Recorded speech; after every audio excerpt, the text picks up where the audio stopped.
The storm came in just before sunset, painting the whole sky a blood-red hue that mirrored the trouble stirring inside his chest. Cole Tanner rode slow through the rain, hat pulled low, the weight of years heavy on his shoulders. He wasn't just any cowboy, he was a man who'd buried too many dreams, and the wind tonight carried the ghosts of all of them. Down in the valley, the small mining town of Red Hollow flickered alive with light and sound, piano music, whiskey laughter, boots scraping the saloon floor. But the moment he rode in, the laughter dimmed. Folks looked at him the way they did when they smelled death walking through the door. He wasn't here for a drink or a fight. He was here because of a promise, one made a long time ago, to a woman who'd once believed she could save him. The sheriff, old Jim Crawley, spotted him first from across the muddy street. "Well, I'll be damned," Jim muttered, stepping out of his office. Cole Tanner, back from the grave. Cole swung off his horse, his coat dripping, his eyes like storm clouds. "Not the grave yet," he said. "But close enough to smell it." Jim chuckled low. "You here for trouble or peace?"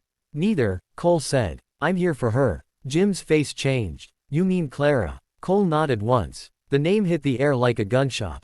Nobody in Red Hollow spoke her name anymore. Not since that night years ago when her husband died in the barn fire. Folks whispered she'd lit it herself, others said it was an accident. Either way, she hadn't been the same since. "She lives out by the old mill," Jim said quietly. "Don't know what you want with her, Tanner. But whatever you're digging up, leave it buried. Some ghosts bite back." Cole gave a small, haunted smile. "So do I. The ride to the mill was silent except for the rain. The building stood like a black skeleton against the horizon, its windows shattered, its roof half gone. But through one of the broken panes, Cole saw the flicker of firelight. He dismounted, tied his horse, and knocked once on the door. "Go away," a voice called, low, sharp, and tired. "It's me, Clara." There was silence. Then the door creaked open. She stood there, pale as the moonlight, her hair wild, her eyes full of questions and sorrow. Time hadn't been kind to her, or maybe it had just stopped caring. "Cole," she whispered, "you're supposed to be dead." He smirked faintly. "Ain't we all, one way or another?" She stepped aside, and he entered. The room smelled of smoke and loneliness. "What are you doing here?" she asked. He looked at her long and hard. "Came to say something I should have said a long time ago." She crossed her arms. "After all these years. Why now?" "Because I finally buried my wife." Her breath caught. "Lydia's gone." He nodded. "Last winter. Fever took her quick." Clara's eyes softened, just for a heartbeat. "I'm sorry." He shrugged. "She gave me 3 kids before she went. Good kids. Strong. But I can't keep looking at them without remembering what I left behind."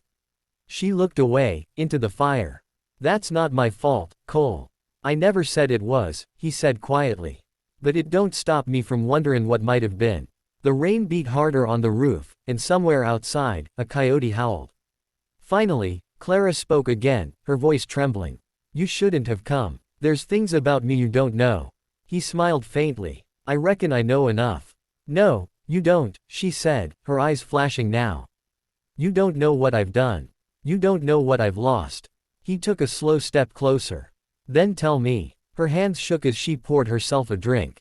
"You remember the night of the fire?" "I remember," he said. "I told everyone it was an accident. But it wasn't. He was drunk again, mean drunk. Said he'd kill me if I didn't give him a son. Said I was cursed, useless. He hit me, Cole, and I hit back." She took a shaky breath. "Next thing I knew, the whole place was burning. I dragged myself out. He didn't make it." Cole didn't flinch. "And you've been punishing yourself ever since." "I can't have children, Cole," she said suddenly, her voice breaking.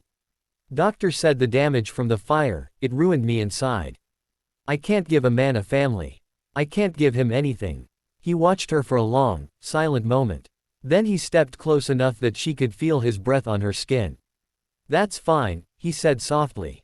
"I've got enough kids for both of us." She blinked, stunned. "You're not serious." He smiled faintly. "Dead serious. Clara, I didn't come here to judge you. I came here because I'm tired of living half a life. But your children, they'll understand someday," he said. "They'll know their old man needed to come home, even if it took him 20 years to figure out where that was." Tears welled in her eyes, but she shook her head. "You don't know what it's like, Cole. To live with ghosts. He looked at her with something between sorrow and fire. I do. I've buried more than you can count. But I'm done talkin' to ghosts. I came here to talk to the only livin' soul who ever mattered. She looked away, trembling. You should go before I believe you. He reached for her hand. Maybe that's the point. Hours passed. The rain stopped. The fire burned low. She finally let him stay the night, not because she trusted him, but because the silence between them was louder than the storm outside.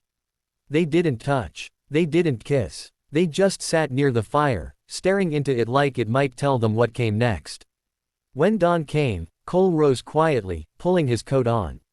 Clara stirred. You leaving? She asked softly. He nodded. Got to. My kids are waitin'. But I'll come back, Clara. Next time, I ain't ridin' alone. She smiled faintly, tiredly. You shouldn't make promises. He looked at her with steady eyes. This one I'll keep. As he turned to leave, she said his name once more. Cole. He stopped in the doorway. If you come back, she said, her voice trembling, I might just believe I deserve it. He gave a small, crooked smile. Then you better start believin' now. Weeks passed. Red Hollow went on like always, same dust, same rumors, same whiskey-soaked nights. But every so often, someone would see a lone rider heading out toward the old mill with supplies, bread, coffee, firewood, sometimes toys. Who's he visitin' out there? The townsfolk would whisper. Clara, the old sheriff would say with a grin. And you best keep your mouth shut about it. By the time winter came, the snow fell thick over the valley. Cole's ranch stood quiet, his children well fed and cared for by a neighbor. Then one morning, he saddled his horse and rode out for the last time. When he reached the mill, smoke curled from the chimney. Clara was waiting on the porch, wrapped in a blanket, her eyes soft but guarded. You came back, she whispered. Told you I would. She smiled faintly. And your kids? They're safe, he said. I told them I had business here. They asked if I was happy. What did you tell them? He looked at her and smiled the way only a man who's seen too much can. Told them I was learnin' how to be. That winter, folks said the mill glowed warm all night long. Laughter, the sound of boots, the faint chords of a guitar drifting across the snow. And come spring, when Cole's children rode down to visit, they found something they hadn't expected. Clara, smiling at the door. Cole beside her, older but lighter somehow, like a man who'd finally laid down his burdens. When the youngest asked, Are you our new mama? Clara's eyes filled with tears. She looked at Cole, then nodded softly. If you'll have me, she said. The boy grinned. Pa said you can't have kids. Cole chuckled, pulling her close. That's all right, son. I told her I've got enough for both.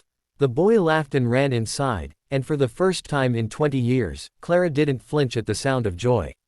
Outside, the wind carried the scent of rain and wildflowers, the kind that only grow after a long storm. And somewhere in that soft morning light, the ghosts finally went quiet.